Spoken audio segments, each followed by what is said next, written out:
കൂട്ടുകാരെ നമസ്കാരം. ഷെഫ് ജോജിയുടെ ഒരു പുതിയ വീഡിയോയിലേക്ക് എല്ലാ കൂട്ടുകാർക്കും സ്വാഗതം. പെപ്പർ ചിക്കനാണ് ഇന്നത്തെ വീഡിയോ. ചപ്പാത്തി, പൊറോട്ട, റൈസ് ഐറ്റംസ് ഇതിൻ്റെ കൂടെയൊക്കെ കഴിക്കാൻ പറ്റിയ ഒരു അടിപൊളി ഐറ്റമാണ് ഈ പെപ്പർ ചിക്കൻ. പെപ്പർ ചിക്കൻ തയ്യാറാക്കുവാനായിട്ട് ആദ്യം 250 ഗ്രാം ബോൺലെസ് ചിക്കൻ എടുത്തിട്ടുണ്ട്.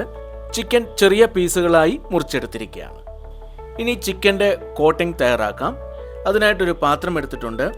ഇതിലേക്ക് 3 ടേബിൾ സ്പൂൺ മൈദ എടുക്കുകയാണ്.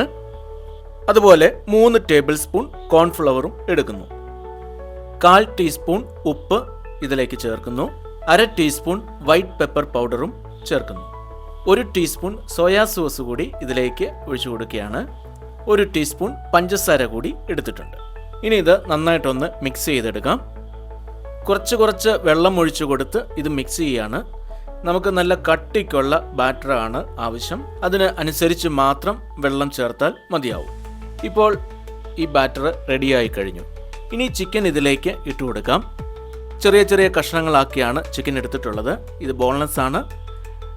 നന്നായി വാഷ് ചെയ്ത് ആ വെള്ളമെല്ലാം കളഞ്ഞതിന് ശേഷമാണ് ഇതിലേക്ക് ഇടേണ്ടത്. ഇനി ഇത് നന്നായിട്ട് മിക്സ് ചെയ്തെടുക്കാം. ഈ മാവ് ചിക്കൻ്റെ എല്ലാ ഭാഗത്തും ഒരേപോലെ എത്തത്തക്ക വിധത്തിൽ നന്നായിട്ട് മിക്സ് ചെയ്തെടുക്കാം. ഇപ്പോൾ ഇത് റെഡിയായി കഴിഞ്ഞു. ഇനി ഇത് മാറ്റിവെക്കാം. മാവിൽ മുക്കി വെച്ചിരിക്കുന്ന ചിക്കൻ ഇനിയും വറുത്തെടുക്കാം. അതിനായിട്ട് ഒരു ഫ്രൈങ് പാൻ എടുത്തിട്ടുണ്ട്. ഇതിലേക്ക് വറക്കുവാൻ ആവശ്യത്തിനുള്ള ഓയിൽ ഒഴിച്ചു കൊടുക്കുകയാണ്. സൺഫ്ലവർ ഓയിലാണ് ഇവിടെ ഉപയോഗിക്കുന്നത്. ഓയിൽ ചൂടായി വരുമ്പോൾ ചിക്കൻ ഓയിലിലേക്ക് ഇട്ട് കൊടുക്കുകയാണ്. തമ്മിൽ ഒട്ടിപ്പോകാത്ത വിധത്തിൽ വേണം ഓരോ പീസുകളും ഇട്ട് കൊടുക്കുവാനായിട്ട്. ഇടയ്ക്ക് ഇതുപോലെ മിക്സ് ചെയ്ത് ഒട്ടിപ്പോയതൊക്കെ ഒന്ന് അടർത്തി കൊടുക്കാവുന്നതാണ്. ഒരു സൈഡ് ഫ്രൈ ആയി കഴിയുമ്പോൾ അത് തിരിച്ചിട്ട് കൊടുക്കാം. ഇപ്പോൾ ചിക്കൻ നന്നായി ഫ്രൈ ആയിട്ടുണ്ട്. ഇനി ഇത് ഒരു സ്റ്റെയിനറിലേക്ക് മാറ്റുകയാണ്. ഈ ഒരു പരുവത്തിന് ഫ്രൈ ആയി കിട്ടിയാലും മതിയാകും. ഓവറായിട്ട് ഫ്രൈ ചെയ്താൽ ചിക്കൻ കൂടുതൽ കട്ടിയായി പോകും. ഇപ്പോൾ ബാക്കിയുണ്ടായിരുന്ന ചിക്കനും ഫ്രൈ ചെയ്ത് എടുത്തു. ഇനി പെപ്പർ ചിക്കൻ തയ്യാറാക്കുവാനായിട്ട് ഒരു ഫ്രൈങ് പാൻ എടുത്തിട്ടുണ്ട്. പാൻ ചൂടാവുമ്പോൾ ഇതിലേക്ക് ഓയിൽ ഒഴിച്ചു കൊടുക്കുകയാണ്. ചിക്കൻ ഫ്രൈ ചെയ്ത ഓയിൽ തന്നെയാണ് ഇവിടെ ഉപയോഗിക്കുന്നത്. ഏകദേശം 3 ടേബിൾ സ്പൂൺ കണക്കിന് ഓയിൽ എടുത്തിട്ടുണ്ട്. ഓയിൽ ചൂടായി വരുമ്പോൾ ഫൈൻ ചോപ്പ്, അതായത് വളരെ നൈസായിട്ട് തന്നെ കട്ട് ചെയ്ത് വെച്ചിരിക്കുന്ന വെളുത്തുള്ളിയും ഇഞ്ചിയും ഇതിലേക്ക് ചേർക്കുകയാണ്. ഓരോ ടേബിൾ സ്പൂൺ വീതമാണ് ഇത് എടുത്തിട്ടുള്ളത്. ഇതൊന്ന് മിക്സ് ചെയ്ത് കൊടുക്കാം. ചെറുതായി അരിഞ്ഞ 2 പച്ചമുളക് കൂടി ഇതിലേക്കിട്ട് ഒരുമിച്ച് വഴറ്റിയെടുക്കാം. ഇനി ചെറിയ 2 സവാള വലുതായി കട്ട് ചെയ്തത് ഇതിലേക്ക് ചേർക്കുകയാണ്. അതുപോലെ നല്ല വലിപ്പമുള്ള ഒരു ക്യാപ്സിക്കവും വലുതായി കട്ട് ചെയ്ത് ഇതിലേക്ക് ചേർക്കുന്നു. ഇനി ഇത് ഒരുമിച്ച് ഒന്ന് മിക്സ് ചെയ്തെടുക്കാം. സവാള ഒരുപാട് വാടിപ്പോകുന്നതിന് മുൻപ് തന്നെ ഇതിലേക്ക് സോസ് ഒഴിച്ചു കൊടുക്കാം. ആദ്യം ടൊമാറ്റോ സോസ് ഒഴിക്കുകയാണ്. ഏകദേശം 3 ടേബിൾ സ്പൂൺ കണക്കിനുള്ള ടൊമാറ്റോ സോസ് ഇതിലേക്ക് ഒഴിച്ചു കൊടുക്കുന്നുണ്ട്. ഇനി 1 ടേബിൾ സ്പൂൺ കണക്കിന് റെഡ് ചില്ലി സോസും ഇതിലേക്ക് ചേർക്കുന്നു. 1 ടീസ്പൂൺ സോയാ സോസ്, 1 ടീസ്പൂൺ പഞ്ചസാര, പെപ്പർ ചിക്കന് ആവശ്യത്തിനുള്ള ഉപ്പ്, 2 table spoon white pepper powder, അതായത് വെള്ള കുരുമുളക് പൊടി.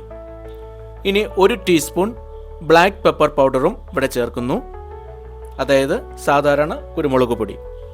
ഇനി ഇതൊരുമിച്ച് ഒന്ന് മിക്സ് ചെയ്ത് എടുക്കാം. 1 കപ്പ് വെള്ളം കൂടി ഇതിലേക്ക് ഒഴിക്കുകയാണ്. ഇത് തിളച്ച് വരുമ്പോൾ അല്പം കോൺഫ്ലവറിൻ്റെ വെള്ളം ഇതിലേക്ക് ഒഴിക്കുകയാണ്. അതായത് ഒരു 1/2 ടീസ്പൂൺ കോൺഫ്ലവർ അല്പം വെള്ളത്തിൽ മിക്സ് ചെയ്ത് ഇതിലേക്ക് ചേർത്താണ്. ഇതിന് നല്ലൊരു കൊഴുപ്പ് ലഭിക്കുവാൻ വേണ്ടിയാണ് കോൺഫ്ലവർ ചേർക്കുന്നത്. അതുപോലെ ഈ സമയം ടേസ്റ്റ് ചെയ്ത് ഉപ്പ് ആവശ്യമെങ്കിൽ ചേർക്കാം. അതുപോലെ എരിവ് കൂടുതൽ ആവശ്യമെങ്കിൽ കുറച്ചുകൂടി കുരുമുളക് പൊടി ചേർക്കാം. ഇനി ഇതിലേക്ക് നമ്മൾ ഫ്രൈ ചെയ്ത് വെച്ചിരിക്കുന്ന ചിക്കൻ ചേർത്ത് കൊടുക്കുകയാണ്. ഇത് നന്നായി മിക്സ് ചെയ്ത് എടുക്കാം. പെപ്പർ ചിക്കൻ മീഡിയം ഡ്രൈ ആണ് നമ്മളിവിടെ ചെയ്യുന്നത്. കൂടുതൽ ഗ്രേവി ആവശ്യമെങ്കിൽ ഇതിലേക്ക് വെള്ളം ചേർത്ത് അതിനനുസരിച്ച് കോൺഫ്ലവർ മിക്സ് ചെയ്താൽ മതിയാവും. ഇതിലേക്ക് ചെറുതായി കട്ട് ചെയ്ത് വെച്ചിരിക്കുന്ന കുറച്ച് മല്ലിയില കൂടി വിതറുകയാണ്.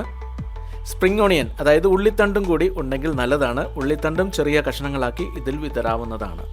പൊറോട്ട, ചപ്പാത്തി, റൈസ് ഐറ്റംസ് ഇതിൻ്റെ കൂടെ ഒക്കെ കഴിക്കാൻ പറ്റിയ നല്ല ടേസ്റ്റിലുള്ള ഒരു അടിപൊളി പെപ്പർ ചിക്കൻ ഇവിടെ റെഡിയായി കഴിഞ്ഞു. വളരെ എളുപ്പം തന്നെ നമ്മുടെ വീടുകളിൽ നമുക്ക് ചെയ്യാൻ പറ്റുന്ന ഒരു ഐറ്റം തന്നെയാണ് ഈ പെപ്പർ ചിക്കൻ. ഈ വീഡിയോ നിങ്ങൾക്ക് എല്ലാവർക്കും ഇഷ്ടപ്പെട്ടുവെന്ന് കരുതുന്നു. ഇഷ്ടപ്പെട്ടുവെങ്കിൽ ലൈക്ക് ചെയ്യാനും കമൻറ്റ് ചെയ്യാനും ഷെയർ ചെയ്യാനും മറക്കരുത്. ആദ്യമായിട്ടാണ് നിങ്ങൾ ഈ ചാനൽ കാണുന്നതെങ്കിൽ സബ്സ്ക്രൈബ് ചെയ്യാനും പേജ് ഫോളോ ചെയ്യാനും മറക്കരുത്. അതുപോലെ ഷെഫ് ജോജി യൂട്യൂബ് ചാനലിലും ഫേസ്ബുക്ക് പേജിലും പഴയ ഒരുപാട് വീഡിയോകളുണ്ട്. അതൊക്കെ കാണുവാനായിട്ട് ശ്രമിക്കുക. പുതിയ ഒരു വീഡിയോയുമായി ഉടൻ തന്നെ വരുന്നതായിരിക്കും. അതുവരേക്കും ബൈ ബൈ.